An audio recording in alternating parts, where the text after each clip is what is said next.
Welcome to Crosstown Cardboard, episode 39, with my great friend Craig at New York City Sports Cards, the teacher, the soccer coach in New York City, but from Long Island, not from on Long Island, because we were getting some pushback from some New Yorkers that I was overemphasizing the on Long Island. And myself, Carmine at Carmine's Cards, the sports and news broadcaster, most recently in Southern Oregon. I'm actually visiting my mom right now in Colorado Springs. I'm in the middle of a 40-hour drive all the way to Greenville, South Carolina. And so you might have noticed we have a little different setup this week. We have, if you're watching on YouTube, we have the StreamYard logo has a bird over the head of Larry Bird, which I think it's just meant to be that way. And like I said, episode 39, we're calling it It's National Month because it is just the culmination of everything for everyone in the card hobby to get ready to go to National in late July. And so we'll have 4 episodes in a row, all talking about different aspects of National, our wish list, what to expect. Craig's been there before. I'm going for the first time. And so if you haven't yet, please like and subscribe on YouTube, hit the bell notification, and anywhere you get your podcasts, you can subscribe as well, like, comment, rate, review, all that stuff. So Craig, episode 39, Dwight Howard on the Lakers, Larry Zonka, the legendary Dolphins running back, and Steven Jackson, the legendary Rams running back, all number 39. So what do you think about our episode title?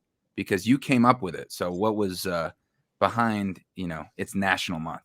So when I envisioned the episode title, it was actually It's National Month with an exclamation point at the end, Yes. just in case anyone didn't know how excited we were. Right. Now, why do I think of this as National Month? Because, Bleecker Trade Night next Wednesday is having a big trade night where they're doing like a showcase spectacular event with where Rob, sports art therapist, is coming in. There's other big names in the hobby that are coming in. And I think part of the timing is the lead up and the excitement to National. I remember Bleeker's trade night last year. It was a week or two before National. I remember thinking, okay, everyone's making last minute moves. Everyone's using this trade night to just buy a little, sell a little, whatever they have to do. Me personally, I remember that trade night. I had this one Giannis 1-of-1 card that was super stale. And I remember I traded it down for a few really nice pieces. And all those pieces really helped me significantly when I went to Atlantic City last year. So it's an exciting time. We got some trade night, some events leading up to National, which is at the end of the month. But I just feel like this is when everyone's getting excited and they're tying up some loose ends. They're making some last minute moves. I got my stack of cash that I'm already saving up on the side. And yeah, we talk about National coming up, but now it's really like every move you make is to prep for me, those 2 days that I'm going to be there. Yeah, we're all getting ready, and I'll get to be there from Wednesday, every day, Wednesday, Thursday, Friday, Saturday, Sunday, go back home on Monday, rooming with Big Ken at Sports Card Lessons and Rob, the sports card therapist who you just mentioned. And excited for, some in our Wolfpack call it the Hobby New Year. Others call it the Hobby Reunion, family reunion. So you went there last year, Craig. How did that help you? I know Atlantic City and Rosemont, Illinois are different locations. This one's supposed to be quite a bit bigger. I've heard like 30% bigger. But what did you learn last year that you can try to take over into this last month leading up to National? So last year being my first year, it was in Atlantic City. I went for 1 day. And everyone warned me about, oh, you're not going to be able to see everything in 1 day. And I'm like, give me a break. I'm a New Yorker. I walk fast. I get plenty of steps, and I'm sure I'll see everything. And I do feel like I hit most of the show, but I can't say in 1 day you're gonna skip over some tables. You might not hit every table. Maybe you think you did, but I heard the venue in Chicago is even bigger. Okay. But having said that, I didn't skip any rows. I didn't skip any booths. I really tried to go in order to see everything.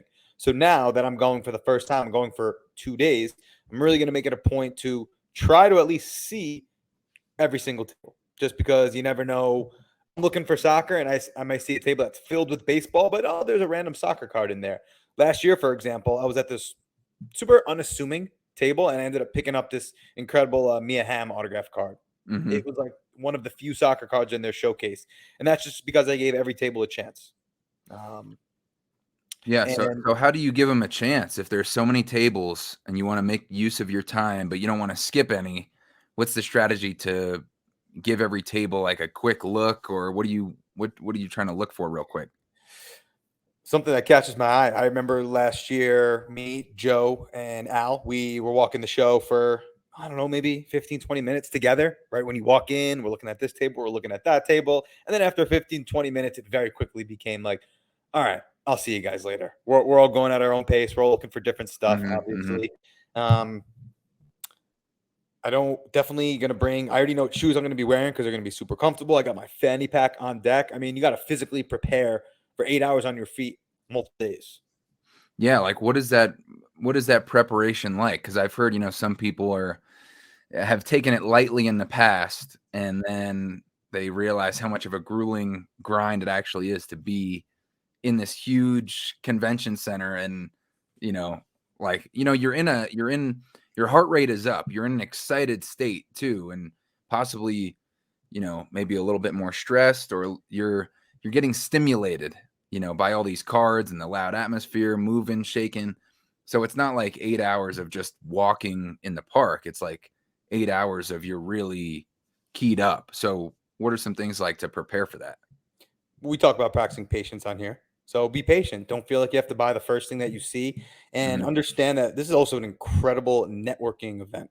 Mm. So I think I speak for both of us, and probably anyone who listens to this is a full time hobby participant.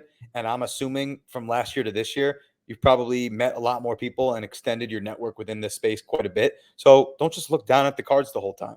Make it a point to just soak in the room, what's going on around you, just see the whole atmosphere. I'm sure there's going to be plenty of corporate booths. A lot of it, admit you might just want to like gloss over, but there's going to be some pretty incredible cards on display. Man, I was just looking at my pictures from last year, and here I am trying to pick up an Erling Haaland card, and to my right is this Onus Wagner T206. So it's really one of a kind event. Um, Make conversation, be open to talking to people, and hey, like I said last year, my favorite card I picked up came from North Dakota. So you never know who you're going to see, who you're going to run into.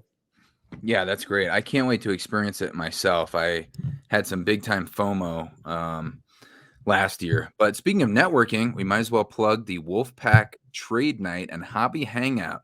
That's going to be on July 28th, which is the Friday of National, from 6 to 9 p.m. at the Crown Plaza Hotel, directly across the street from the National. So make sure to come by to that. Cash bar, Pull up. live DJ, giveaways. All of us in the Wolfpack will be there, and a lot of other big time hobby guests is what I'm told from the real family men, the dads and grandfathers in the wolf pack, and soon to be another grandfather who really organized this whole thing. Did you go to any trade nights in the Atlantic City one, or did you just go to the I national itself? did. I did. I went to the Card Collector 2. Oh, this is a great piece of advice. I Ah, went to the Card Collector 2 trade night last year, which was completely overcrowded to the point where me and a bunch of friends, we couldn't even get in at first. And it was wow. just like, yeah, I mean, it's a trade night, but there's going to be action everywhere. So we went to get something to eat, and then we came back. So I Mm. was walking around the trade night looking at people's stuff, but the people that I drove with, they had the right idea. They picked some real estate at trade night and they displayed their tables all Yep, out. that's exactly what I did at Burbank, and it's like everybody's on an even playing field in that case. It's like way more approachable, way more casual in those settings, and I was surprised at how much easier that made it to make some deals in that case. Yeah, so that was a regret of mine last year was doing the walking around. Um, Okay. People come to you if you had a trade night. Again, like you said, it's even playing field. So hey, you find a little real estate, lay your cards out. I think it makes for a better experience when people come up to you and take a look at your inventory. Yeah. Okay. So, I mean, I would hope that at the Wolfpack trade night, we'd be able to be the ones to get a table and try to make that happen. That could be a good thing to do. Here is So, something that I'm thinking about from last year is yeah. There are four. I picked up more than four cards, but there were four cards in particular I acquired last national that I still have. That Mhm. is the Mia Hamm autograph, SGC 1010, Yep. Weston McKennie Superfractor, Michael Jordan Extra Exquisite Quad Jersey, and Erling Haaland Future Stars Gold PSA 10. So as a collector myself, I'm always thinking in the back of my mind, there you go, the Extra Exquisite set that we love. I Yep. really want to pick up another 3, 4 cards that aren't just inventory cards, but they become a part of my collection. So I'm working backwards and thinking, okay, well, what kind Mhm. of inventory am I going to need to get those cards? So I had, when I picked up the McKinney and the Erling Haaland, it was a big deal. It was like 8 cards, a whole bunch of cash for those two. So in my head, I'm like, well, what kind of inventory, how much cash am I going to need to be able to pull something like that off again? Same thing Mm. for the Michael Jordan. It was a partial trade. It was a Kevin Durant SPX rookie jersey autograph plus cash for the MJ. So I'd love to make moves like that again where I don't have to use all cash, partial trades essentially, to ultimately pick up some PC cards. So all this inventory I got right here in front of me, I have that in mind. Okay. And you've been planning this. I mean, it's great that you have the learning experience from the last national, seeing the successes that you made, the 4 cards I know you came home with more. Didn't you come home with like 10, 12 cards from last Something like national? that. Yeah, and I remember we were talking about that early on in our podcast inception. But you still have those 4, and those are successes, obviously. Big time. Where were some places where you felt like you dropped the ball and maybe made some rookie mistakes? Not rookie in the hobby, but rookie first time being at national. Easy. So I did pick up some lower end stuff. We're talking $40 and under. Value boxes, bargain boxes. Now, even though we're talking about trying to pick up big PC cards like this, keep in mind what's hidden in these value boxes are inventory for us to be able to continue what we're doing, right? Because when national ends, the collecting doesn't stop. And in the 3 or 4 cards that I picked up in value bins last year, I did ultimately flip them and do really well on them. But I spent such little time digging because I was there for one day. So I didn't want to spend, an hour in a value box when I only have 8 hours in this one day here. So I would Mhm. like to do a little bit more of that again, just because if I trade all this inventory that's in front of me, I'm going to have to start from square one. How do you start Yeah. from square one? You pick up inventory at a good deal and you try to work your way up again. So I'm almost thinking post national in a sense, and then cool hidden stuff that might be in the mix. Like I'm sure in Chicago, people aren't jumping all over the place for Knicks patch cards. So that's the kind of thing that might end up in a value box in Chicago, just knowing the demand it might have. So I would like to spend a little more time on value boxes, but be strategic in the ones that I find. I'm not a whatnot seller, right? So I don't need dollar bin cards. Show me some really cool 5, 10, 20, $25 value boxes. I'd like to spend a little bit more time there. Okay. That's interesting. That's interesting. I have heard that some people who've been in national, they say that that's a good way to go about it. And we're not going to reveal too much about our game plan at national just yet because, like we were saying, we still have 3 more Crosstown Cardboard episodes before national actually takes place. So in those episodes, just to give you a preview, we'll be talking about our wish list, cards that we're looking to pick up. We're going to be talking about our selling wish list, like cards that we're looking to move, like you mentioned, the stack, the inventory that you have that you're interested in trading. And then I don't know, whatever else comes up. But those are Maybe we 2 of could talk the about extracurriculars, trade nights, ah, dinners, meetings with yes. other people, maybe some podcast content. So yeah, we'll call that the extracurricular Oh episode. yeah. Oh yeah. We'll definitely be putting out some show recap videos like we did for the one show that you did, the Burbank show that I did, and the San Francisco card show vlogs. That if you haven't checked those out, those are pretty cool just to like see us in action, see what the show was like, what we picked up there, some of the deals we made, and really just take you right to that show location. So as far as the extracurriculars, I know we're going to, is it Gibson's Gibson. Steakhouse with the Wolf Pack? I've heard Carmine's is really good. I've never been to a Carmine's. We don't need to. Why why are you shutting me down like that, bro? Well, we already have one Carmine. I don't think we need two. So that's why But we if picked I Gibson. if I show them at my ID, do you think I'll get some type of discount? Free Yes, drink? that's how it works. I've heard it's really good, Exactly. like family style Italian. Maybe we could do that.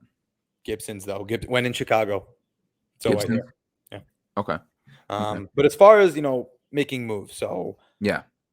the whole point, right? If there's a card that's not in my personal collection, the point is to try to turn it into something that will be a personal collection card. Hmm. So sometimes you have to think, well, what do the people want? What does everybody seem to say at National? Oh, everyone's going after these types of cards at National. It's got to be, and I love when you lead me into these questions with your teaching moments. NFL quarterbacks. Bang. So I was at Cards and Coffee yesterday, doing a deal with Emily Pineda, who was on the last podcast. Yes, she was so great too. Unbelievable interview. So great to have her on. And then I got to go see her in person and we hung. She bought a card for me and then I made a trade with the store. So in my head, I'm like, you know what? If people at the National want quarterbacks, fine, I'll play your game. So I picked up this, again, nothing super, super liquid, right? Oh, nice. 2018, Yeah. 2018 Optic Hollow, Josh Allen rookie card, and a PSA 9. I was able to trade probably some more unique stale type of inventory for this, solely with the intention of using this as a trade asset for something I really want more. Okay. So you're gearing up with a The few quickest here. quarterbacks. I picked up this recently, kind of for National too, but these are all Hall of Fame quarterbacks. You could consider them in the top 5 or 10 of all time, all three of them. It's a triple auto of Peyton Manning, Dan Marino, and Joe Montana. And it's Leaf. It's numbered out of 5 with Montana, Marino, and Manning. 3M, not the very well-known company, but it's 3M. And this card is like a $350 card, and that's it, with a triple auto, just because it's Leaf. Imagine if this was triple auto and it was like Ultimate Collection or something like that. I mean, Yep. easily, it's like a $1,500 card probably. Also, here's a sneaky thing to think about National. So who might want a card like that in particular? So here's a card I'm bringing. Here's what I mean. Here's what a card I'm bringing with me to National. Allen Iverson's Sneaker Spotlight. Who do you think I'm gonna go towards? Who might want this? First of all, that's a beautiful bold auto. And I remember like 15 episodes ago, you immediately shut me down on a possible trade proposal for an RJ Barrett. In hindsight, come on. I mean, LOL that you wanted to make that deal. Yeah, you're right. I mean, there was no comp until mine sold on eBay, but no, you were right to not trade me on that. But what do you think my thought is? I'm going to look for. You're going for an Iverson collector, somebody like our boy Cousin Oz. Or just somebody from Philly. Oh, right? okay. If there's someone that has a whole setup there. If you're setting up at National, you got a lot of good inventory, right? Iverson is not part of my personal collection. I love him as a player, but he's not someone who, when I share my cards with my kids in the future, I'm gonna be like, oh, let me tell you about all the days I watched Allen Iverson. So someone who's set up at National from Philly would probably have a little more interest in this. Mm-hmm. Maybe that individual at their table has a really cool Knicks card or a really nice Giannis autograph. Oh, okay. Or another Michael Jordan jersey or something like that, where all of a sudden I got a little bit of leverage because I'm working with someone from Philly, Allen Iverson autograph, and I could use that to get something that really fits my PC more. And I think like the Philly thing helps, and like, if you're a Buffalo Bills fan, helps, but you got with the Josh Allen Optic Hollow rated rookie and the Allen Iverson Sneaker Spotlight on card auto numbered at a 99. You got two cards there that are gonna, even if you're not crazy about, those players or those teams in particular, they're so high up in the collectability liquidity area that's going to be attractive for, a lot of people. I think, especially if they're set up at National, they're thinking, how quickly can I move this? The last thing they want to get is stale stuff. So like, if you find a Philly collector, that'd be even better. But I don't know too many people who are going to be like, no, I'm not interested in that. If you value it at a reasonable amount. And here's a very concrete example of what I was talking about. True story. I've not thought about this in a long time. But I used to go to all the card shows on Long Island. And I think this was the Hofstra show, the little Hofstra show, not like the big main ballroom. Yeah. And I remember talking, I must have been 14 years old. And I remember talking to this one guy that was set up there who was from San Francisco. So he had a lot of Giants cards. So I thought to myself, well, he probably wants Giants cards. So I went over to a different table and I went to their value bin. Any game used cards that were like $2, $3. I picked out all the San Francisco Giants. I went over to the other guy's table and I would sell it to that guy for $5 a piece. So I made a quick little flip with the idea in mind. Well, if he's from San Fran, he's going to want Giants cards. So I was able to do it right there on the spot. Wow, that's smart. Yeah. True story. That's you like doubled your money instantaneously. Oh, yeah. Wow, okay. So you're doing like you're aiming to do like a mixture of Everything. inventory pickup and PC pickup and try to do that in just 2 days at National. Yeah, we've talked about on the show where there's a very, very loose plan, but you walk around and you just see what happens. You know, I know it's a really simple answer, but I feel like I'm prepared as far as my knowledge of cards, a general idea of what I'm looking for, the amount of cash that I'm bringing, and the cards that I'm bringing. And at that point, I'm just going to let instincts take over. Yeah, well, you got good instincts. I mean, first of all, look who you picked as your podcast partner. I mean, that's Nice. but also, I mean, a lifetime in the hobby. Where are you at as far as cash heavy, card heavy? Because I'm moving across the country right now for me personally. So I might have, 4 or 5 grand to spend, which for me is like decently cash heavy. I was talking about a few episodes back, I sold that Magic Johnson flawless patch auto numbered out of 10. Chunky big patch, the one I picked up at Burbank. Sold that for $2,300.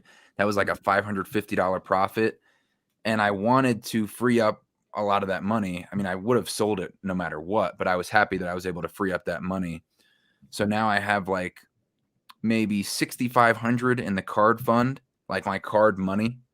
And I love being this open about the money situation because I feel like hopefully it's helpful for other people to just see where somebody else is coming from openly and honestly.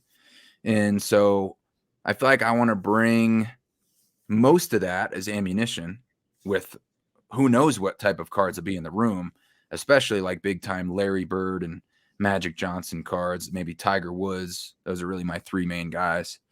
So I feel like I'm pretty cash heavy for where I would be able to like how much I have in my collection. And I'm going to bring, pretty much all my cards. Some of them are mostly off limits unless there's like a bigger Larry Bird card I can get or, something crazy. But so I feel like I'm decently cash heavy.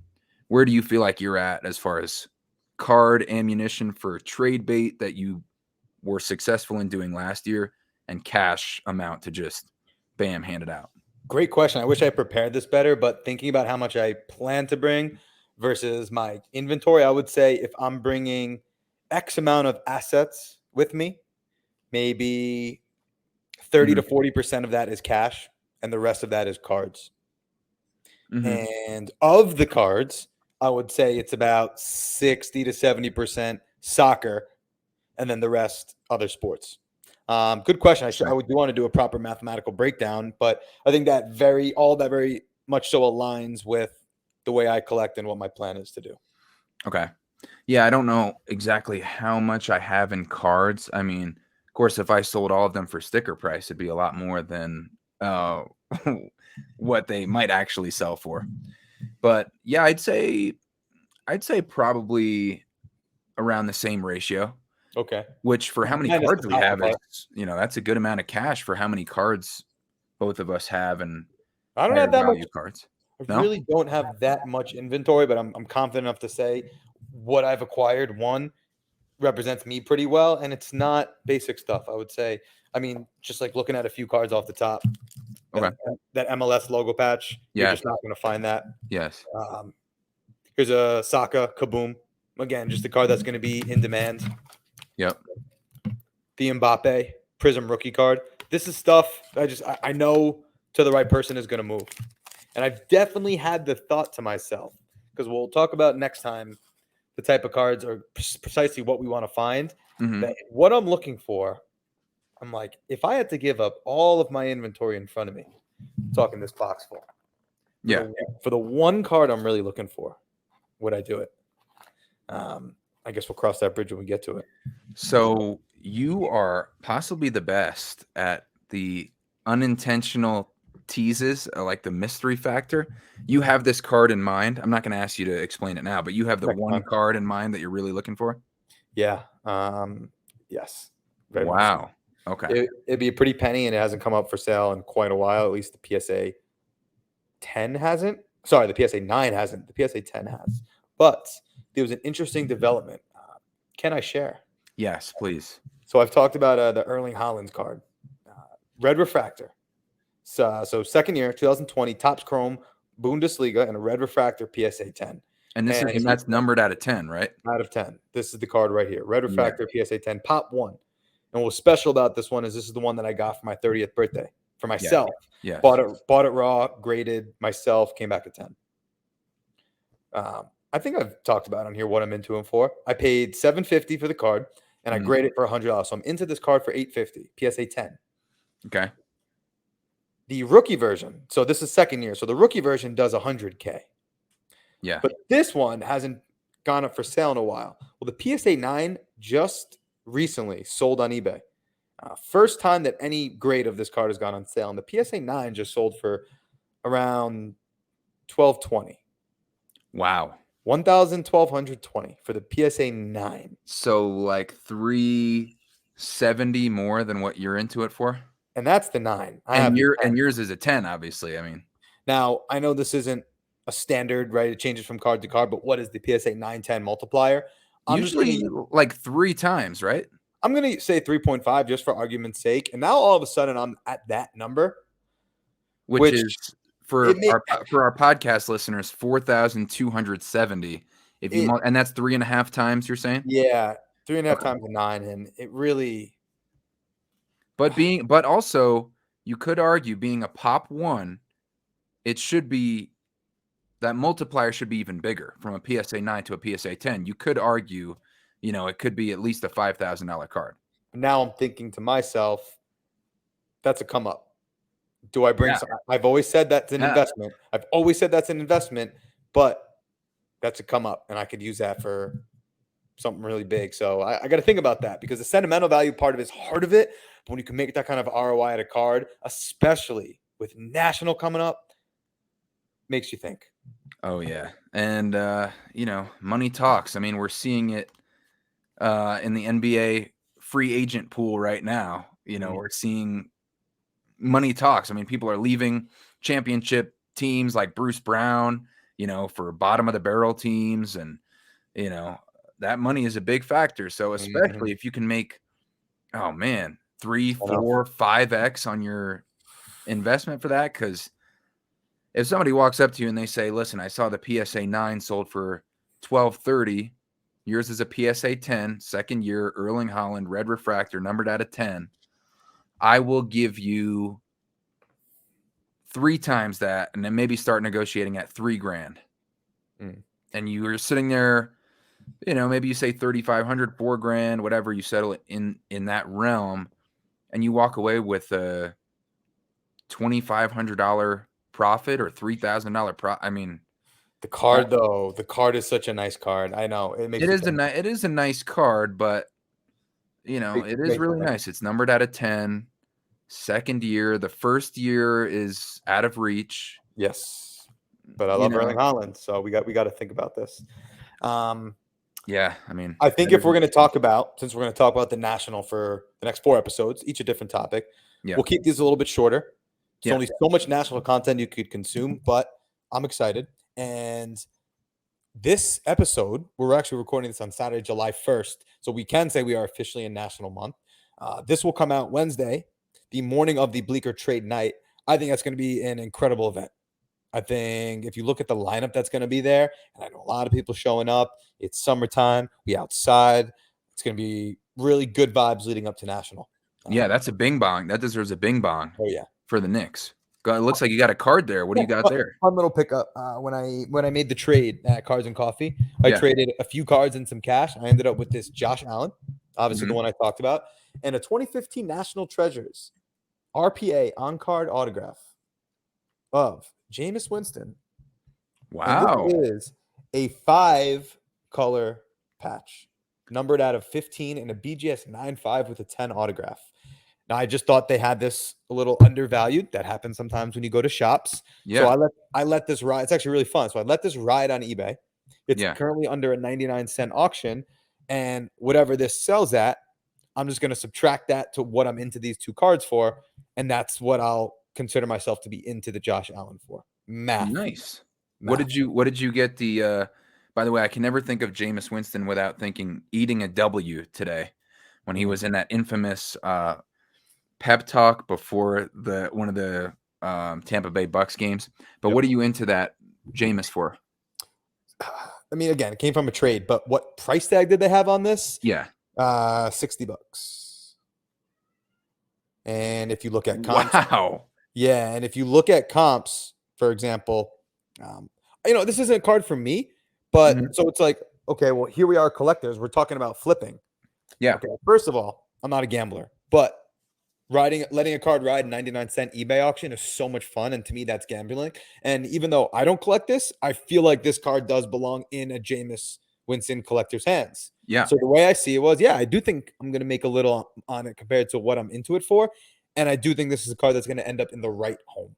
I don't Plus think on I don't think a flipper's buying this. I'm pretty sure a Jameis Winston collector is. So all I did was I took it out of its value bin and I put it out into the universe for someone else to grab. And you're very, very good at that, and you've had a lot of success, because if you're in a New York City card store, the exposure that Jameis Winston card is getting to a Tampa Bay Buccaneers fan, a Florida State fan, a New Orleans Saints fan is not like what it's going to be, obviously, on eBay where the whole world can look at it. And so, speaking of football season, I actually picked up this interesting one. I don't know if I showed you this yet, Craig. This Le'Veon Bell flawless patch auto 1 of 1. It's Panini Honors. Very nice. So it's the buyback or not redemption, but I think it's the buyback situation where they have it's hand numbered 1 of 1. Buyback situation. Yes, not Mike the situation, much different. And I also picked this up from our boy Joey D Cards. Joey D, how you doing? And of course, the biggest Cleveland Cavaliers fan we know. And it's a Kevin Garnett sneaker swatches, so a piece of a game-worn sneaker with the on-card auto numbered out of 25. And he's on the Brooklyn Nets, which is his, least well-known team or least identifiable team. I would have preferred T-Wolves or Celtics, of course, but I got a pretty good deal, bought it from a friend. So those are a couple cards that I feel like somebody might be interested in at National for possible trades and stuff like that. So yeah, so we're both gearing up for the National. I'm gearing up for my new job, moving across the country. Thankfully, they allowed me to get off so early, 2 weeks into my contract at Fox Carolina, the TV station down there in Greenville, South Carolina. They let me get off. So man, when they told me I was able to get off for those days and then I'd be going to the National, seeing the whole Wolf Pack for 5-6 days, I was so excited. I booked my flight in the next 10 minutes. So looking forward to meeting you for the first time.